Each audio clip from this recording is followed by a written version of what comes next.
Welcome to Ultimate Wrestling Trivia, the show. Each and every Tuesday, this happens. The man down there, Dashing Derek.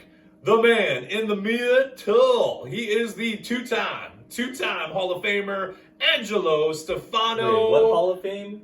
Well, we'll get into that in a little bit. My name is More Devon. than you're in.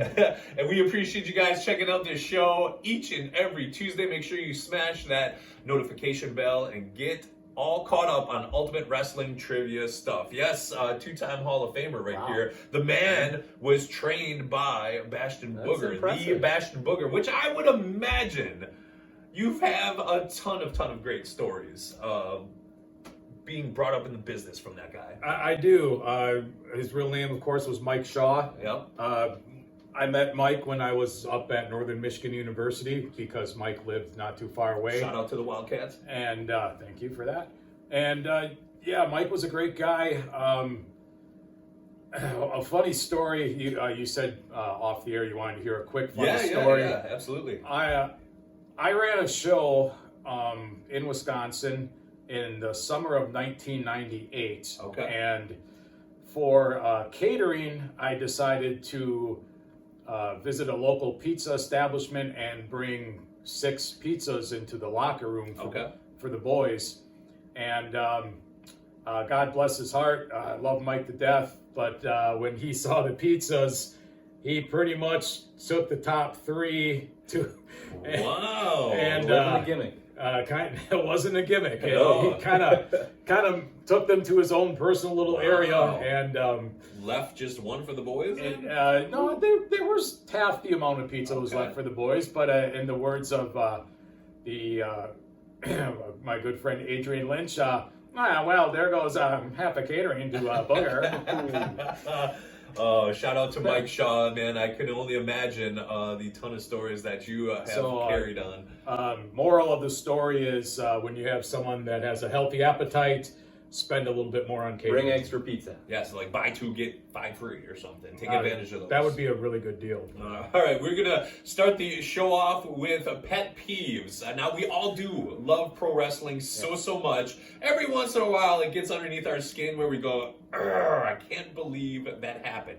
Like, none of our parents watch. None of our family and friends that don't get wrestling, nobody watches when the 5-star match or the cool moment happens. They usually watch when something bizarre happens and then they go, really? Really? You watching for that? Little pet peeves. But like my pet peeves a little different is like just the way the world is now with social media. It's so hard to stay off of social media. The spoilers, the dirt sheets, like that is a pet peeve of mine. And I know it's my fault, but like when you follow all the boys and the girls and wrestling websites, like before you know it, this person's debuting here, this person's going to be at that pay-per-view, and you're just like, oh, It's hard to be surprised anymore. I just, the element of surprise, it gets me every time. Like the dirt sheets I could do without. So I really do try my best to just stay off of social media if something big is happening. Even like leading up to it is tough too, because like it could come out like a week or 2 in advance, and then you're like, oh, I kind of know this is happening, and then you're kind of expecting it. And then if it doesn't happen, then you're just like, well, where did that come from? It kind of takes you out of the moment. My pet peeve, I'm going to go with commercials during matches. Just drives me crazy. Like, nothing tells me more that, hey, this match does not matter than airing a commercial. Like, I understand you got to pay the bills, you got bills to pay. So are you more mad that they split the screen or they just cut off the match completely and go to commercial? Do you like the picture-in-picture? I don't mind what AEW does with the picture-in-picture. It's a little bit better, but sometimes they do cut away for a certain period of time. But also setting up going to commercial, it's like there's a dive, then it's like Raw rolls on, and there's a commercial. Like exactly when they're gonna go to commercial. It's like when somebody hits a dive or a big move. But nothing takes me out more than having commercials and matches, and it's like you can't figure out a way to have like just a 9-10 minute block where it's just uninterrupted with the match. Like, and to me, that's what I watch pro wrestling for, is for the wrestling. It's like I know other people like the entrances and the promos and all that, but I'm definitely more of a wrestling guy on my wrestling shows. There you go. That's not a bad thing. Stefano, do you have any wrestling pet peeves, but before you answer this, I feel like me and Derek are on the same wavelength. Like, I just felt like this big, I don't even know, this energy of Tony Khan, AEW. Like, it's coming right out of this man's mouth. Oh, no. I should be doing my grumpy old man impression. Everything Tony Khan does is a pet peeve of mine. No, and you liked it. And we liked it. Unbelievable. Breaking stuff on the set here now already is fun. I'm breaking stuff on the set. La Resistance, you can't break them at all. No. Unbreakable. Gimmick matches for no reason. Oh. I can't think of one right off the top of my head, but all of a sudden there'll be a cage match between wrestler A and wrestler B, and there's no real reason to it other than they just want to have a cage match. I don't like matches just with no build. I mean, you have to start somewhere, I understand that, but like just a gimmick match just to have a gimmick match, a table just to break a table, a ladder just to jump off. I was gonna say ladders, like definitely get rid of ladder matches for a while. Like there's so many ladder matches. I mean, they've been done to death. Yes. You know. And there's only so much that you can do. Yeah, that's mine, I guess. Yeah, especially when they set the bar so high 24 years ago with ladder matches. Now it's just like you keep your fingers crossed and you pray that nobody breaks an ankle or dislocates something. And like they still are special and cool to some aspect, but at the same time you're like, it's almost like a super kick. You know what I mean? Like at one point it was a finishing move. Now it's just like a move to have a move. Another pet peeve of mine that just popped in my head when we were talking here, and this probably goes back to like when I was a little kid, we were always told the steel steps, they were like 10 tons, right, of steel steps. They weigh 80 tons. 80 tons. It takes 3 cranes to bring them in. You can't move them at all. And then like now you might see a ref kind of like nudge it or pick it up and you're like, oh, like maybe it's the suspending the disbelief a little bit, because like growing up we were told these the steel steps were so heavy duty, and now they use them for spots, whether it's a ref moving it or workers using it. When the women can pick up the steel steps, that means they don't weigh as much as a frying pan does. So that one, we got to put a little edit. That's all Angelo Stefano there. It's true. It's true. They're used to swinging frying pans around the kitchen. Okay. Now they can pick up the steel steps. You know.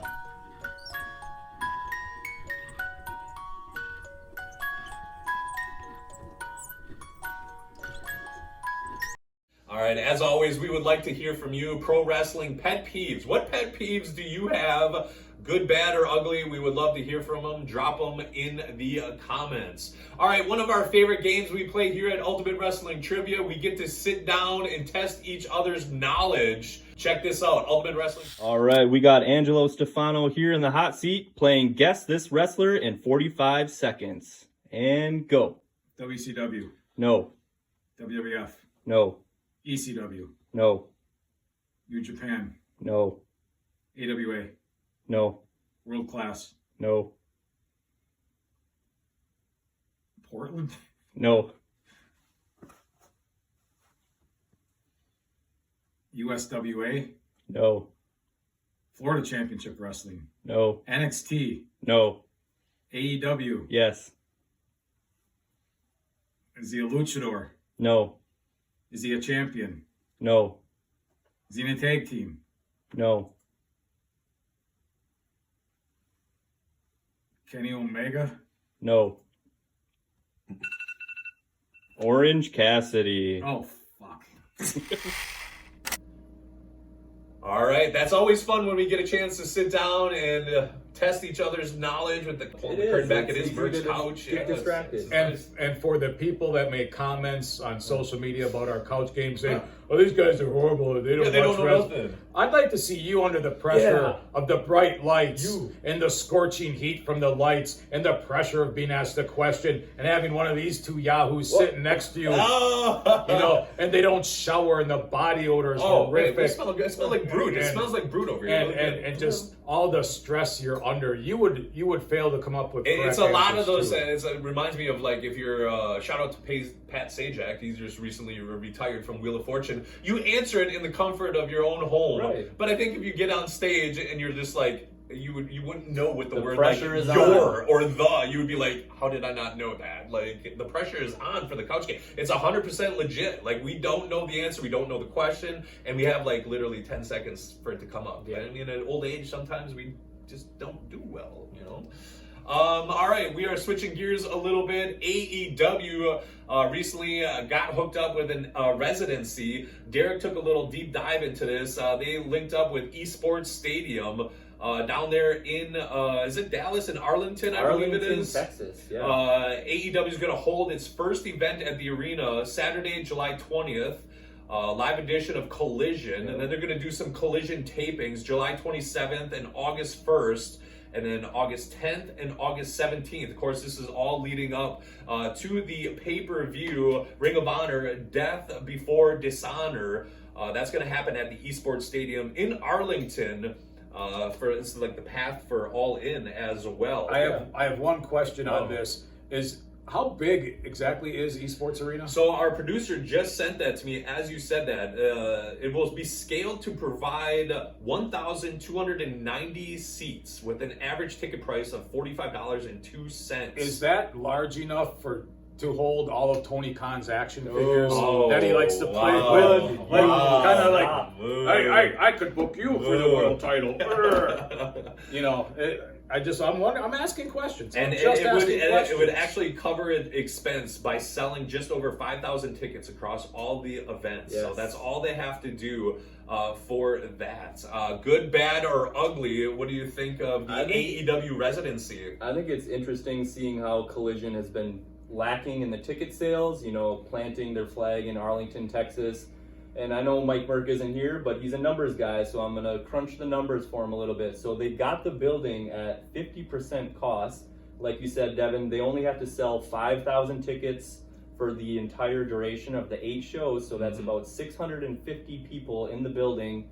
And like you said, there's an ROH pay-per-view, so I'm imagining that they'd be able to sell at least 1,000 tickets for that when one. you say 600 some, that doesn't sound like a lot. No. But if you go back to like the Impact Zone days, I think that held 500, 600 or something, and that always looked pretty big on TV. I mean, and the presentation. Yeah, it's definitely a throwback to the studio style wrestling, but on a little bit bigger scale. Plus, on top of that, I had heard that Arlington, Texas, their tourism board is paying them to come in. So business-wise, I think this is going to be a good move for them, and it's probably something that they're going to maybe try in the future. You know, if it works out, of course they're going to do it again. If it doesn't, they're not going to do it again. Right, and then it makes sense because they don't have to like tear down and set up multiple times, and all the trucks kind of just stay right there. They can park all the trucks there, and they still have to tear down, from what I understand, and still set up and everything, but they can, park right now there. Stefano was around for like the old school NWA studio wrestling. Do we like this? Are we a fan of it? Like the Wrestling 605 on a Saturday? As much as I like to poke fun at AEW and Tony Khan, it's all in jest. I don't. He means well. I mean well. No, I think it's a very good idea. Business-wise, obviously, extremely good idea, and it can't hurt right now. Right. I don't see how this is like a cataclysmic blunder or a mistake. I think it's a smart decision. And if it goes well, maybe they can build off it a little bit, which would be really good, and maybe that would give them some confidence to move on to bigger and better things in the few years in the future. But one step at a time, we'll see. Yeah, I absolutely. And I love the fact that Texas seems like a very travel destination. Austin seems to be like becoming a hotspot. Dallas, Houston, you got San Antonio. Flight for us, I think, is only just a few hours right down there. I mean, I don't fly. Well, you don't fly. Is there a reason why you don't fly at all? Yeah, I don't like crashing into big mountains. Well, that only happens on your video games you play, I feel. There you go. Comments, questions, concerns, the residency. Do you like it? Do you love it? Could we see more of it? Do we think WWE, NXT, or something? I guess NXT does it in some aspects. Yeah. There's been rumors of WWE maybe doing like a Las Vegas style residency. You could maybe send some talent to Las Vegas to do a show. Like, oftentimes you go to Vegas to go see a show, so it's possible. Like I said, if it brings in money, they're gonna do it again. And I'm sure like that 650 fans that they bring in, or how many ever they get, 1,200, those are going to be the diehard AEW fans. So I'm sure the crowds are going to be hot. But you do risk the chance of, after the 5th and 6th and 7th show, you might burn out that audience a little bit. But, I could definitely see the WWE selling, Raw and SmackDown, like, hey, you want us to come to your town, you got to pay up. That's true. So that they're could be a doing- new way to spin it. And they are getting money from these countries like Saudi Arabia and Scotland to have these big live events there. So That just it makes sense. made me think of a thing, Stefano. Would this work if you could buy AEW or WWE for 5 shows in certain cities? Like, say you live in Chicago, right? If you lived in Chicago, hey, come set up shop here. This is going to be the spot to be for 2 weeks. So could that work? It could. Not for someone like WWE, it'd be a step down. Yeah, that's true. Unless we're talking Saudi Arabia, which they're already trying to do that anyway. And the amount of money they throw around is insane. But for a smaller company, yeah, it could work. For a larger one, I don't believe Not so much. So yeah. could we get you on an airplane to Saudi Arabia if they give you maybe a couple First of all, couple mil? I That's don't- price. I How much don't- would it take to get you on an Everybody has airplane? a price. If we started a GoFundMe, all the folks out Okay. there wanted to see you work Al Snow in Saudi Arabia, how much money do we have to come up with? I don't fly.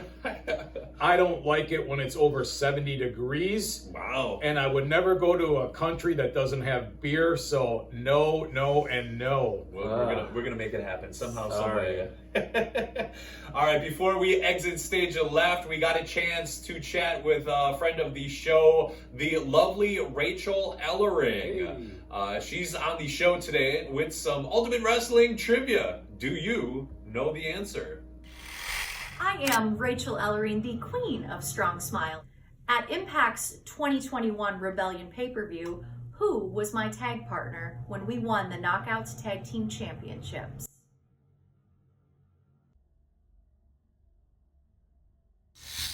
All right, that was Rachael Ellering with some pro wrestling trivia. Do you know the answer? Drop it in the comments below.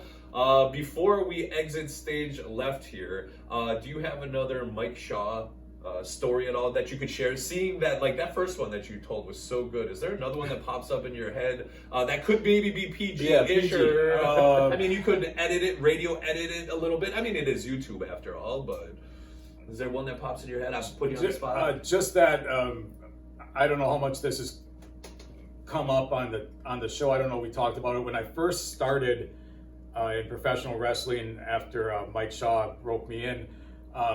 He asked if I had come up with a name, and I'm like, I got nothing. And we were walking in the locker room towards the aisle. I was going to manage him at an independent show here in Wisconsin, and the Packers had just lost the Super Bowl to the Broncos. And Super Bowl 32. I said, I got nothing. And he goes, you're Jim Elway. I'm like, Jim Elway. I'm like, who's Jim Elway? He's like, you are.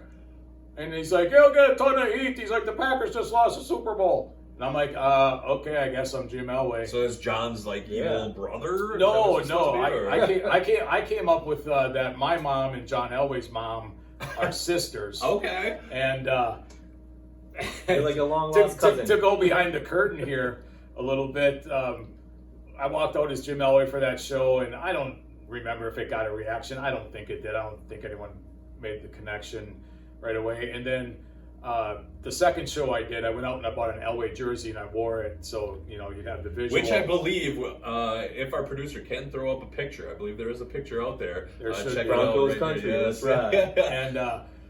And Mike Shaw told me, he's like, what's the story? Your mom and his mom are sisters? And I'm like, yeah, that's what I'm gonna say. And he goes, okay, go with that. He's like, go with that. He's like, if anyone asked you, he's your cousin. And sure enough, people would come up to me and be like, are you really John Elway's cousin? I'm like, yeah. I'm like, yeah. Right. My mom and his mom, they're sisters. Even though they don't get along, we don't see that side of the family, blah, blah, blah. And people fell for it. And I look nothing like him. See, and this is the only place that you can get stories like that. Ultimate Wrestling Trivia. So make sure you subscribe. You never know what kind of story, shenanigans, or watch-alongs we're going to have. You only can get them right here. And thank God I finally, in the end, decided to go with my real name, Angelo Stefano. Yep, there you go.